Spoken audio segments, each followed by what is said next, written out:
Serendipity. According to the Oxford Languages Dictionary, serendipity is the occurrence and development of events by chance in a happy or beneficial way. What if it was possible to harness the power of serendipity rather than leave it all up to chance? This is Andrew Petty is Dying, where we tap into the power of our mortality to become the people we were made to be and live the lives we were made to live. I'm your host, Andrew Petty, and I'm dying. I hate to say it, but so are you. If we're honest, many of the most pivotal moments of our lives are unscripted, unplanned, and unforeseen. Even if those moments exist within the context of a plan we conceived, they are never just the result of the linear unfolding of that plan according to our conscious input at every turn. If we're honest, the most pivotal moments rarely appear pivotal at the moment. We only see their significance clearly with the benefit of hindsight. We see in hindsight how one moment led to another, and another, and another, and how each of those moments led to this one. They are what we call moments of serendipity. Most importantly, if we're honest, many of our most pivotal moments of serendipity include the unique and often unsolicited contributions of other people. We know this to be true in movies and books. The main character encounters other characters, and that encounter alters the course of the main character's journey. Of course, the main character does things on their own that alter the course of their story, and mishaps befall them that don't involve other people. But the storyline is influenced and advanced most profoundly because of the main character's interaction with other characters. We often fail to see that the same is true in our own story. In the early 2000s, 2003 to be exact, I think, I was in a season of profound personal and professional dissatisfaction and confusion. My parents were in the loop on my condition. Unsolicited, they gave me the opportunity to take an assessment called the Natural Ability Battery, a key tool I use in the work I do with one-on-one coaching clients today, so I could better understand the innate abilities that I bring to the table in life.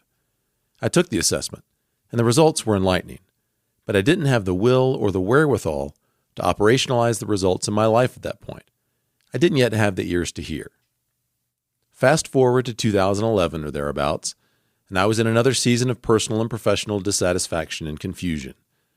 Desperate for insights that would help me get unstuck, I dusted off my Natural Ability Battery report.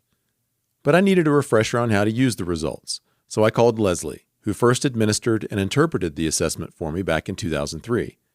I got the refresher I needed, but I got much more than that. Unsolicited, Leslie offered to introduce me to her husband, Matt, who is a coach with a particular interest in young men like me, that is, young men in ministry and in formation. Long story short, Matt became my first coach. That partnership transformed my confidence and my competency at home and at work, guided me through the difficult years surrounding our senior leader's departure, and helped me and my wife summon the clarity and courage to close that chapter back east and start writing a new one here in Colorado in 2014. Fast forward a couple more years and a lot of water under the bridge, I had decided to give this coaching thing a go, based in no small part on my experience of being coached, but also on my deepening insight about the kind of human I am and the kind of work I'm meant to do in the world. Coaching seemed like a good fit. I cast a pretty wide net at first, coaching just about anybody and everybody who was willing to be a guinea pig. Thankfully, no guinea pigs were harmed in the making of this coach.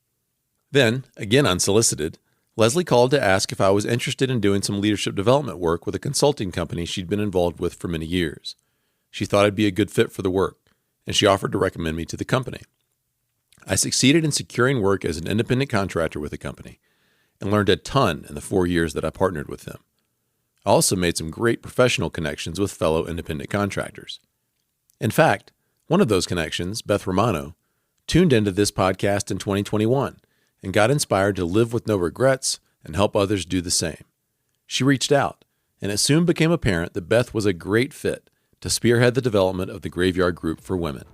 Suddenly, my original dream of making graveyard groups available to everyone, a dream that frankly had dimmed for a year or so, was brought back to life. A shimmering golden thread of serendipity that spans almost 20 years, starting with my parents in 2003, and culminating with Beth's installment as the first facilitator for women's graveyard groups in 2022. A series of unique and unsolicited contributions from people in my life were the catalysts that made it all possible. There's much more to the story between the moments of serendipity that stand out like luminous blips on the timeline of my life, of course. As the main character in my story, I was living and learning, succeeding and failing, responding and reacting along the way. But the golden thread of serendipity was connecting my action in the world with others' sovereign input into my life in ways that neither I nor anyone else could ever have scripted. There's something wonderfully spooky going on here with this whole serendipity thing.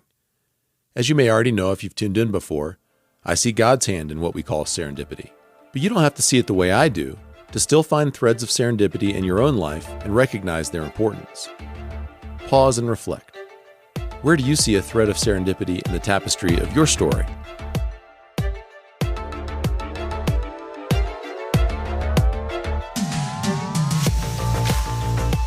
A very valid question at this point, however, is something like this.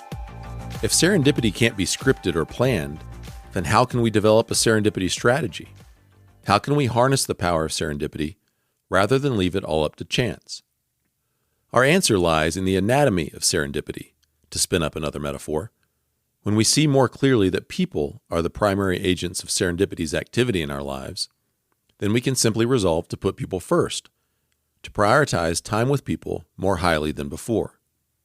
Accept the invitation for coffee with a new neighbor.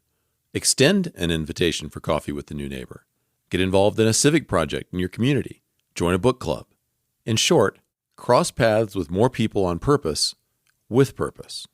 You probably know by now that I'm a big proponent of solitude, and plenty of it.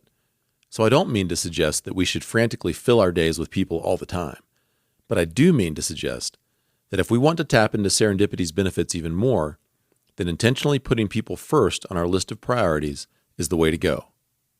As you put people first, do so not with a mercenary mindset, merely to get something out of it for yourself, but rather simply with the knowledge that when you put people first, you tap into serendipity's wonderfully spooky workings in ways that can benefit both you and the other person in the days and years to come. Be as fully present with each person as you can be, bringing your best to each magically mundane moment of engagement between two people. There's really no telling what may come of it. Cultivate that sense of wonder and anticipation. And that, my friends, is the serendipity strategy. Remember, you are going to die, but you're not dead yet. So harness the power of the serendipity strategy rather than leave it all up to chance, and hang on for the ride. The Graveyard Group is a one-of-a-kind way to cross paths with more people on purpose, with purpose. In a small group setting, motivated by the reality of your mortality, you and your very own confidential board of advisors spur one another on to live with guts, gusto, and abandon, fulfill your destinies, and die with no regrets. New groups for men and women are forming now. To learn more about joining a Graveyard Group, visit digdeepwinbig.com/the Graveyard Group, or email me at andrew@digdeepwinbig.com. I'm so glad you tuned in today. Don't forget to follow this show, and I'll see you next time on Andrew Petty is Dying.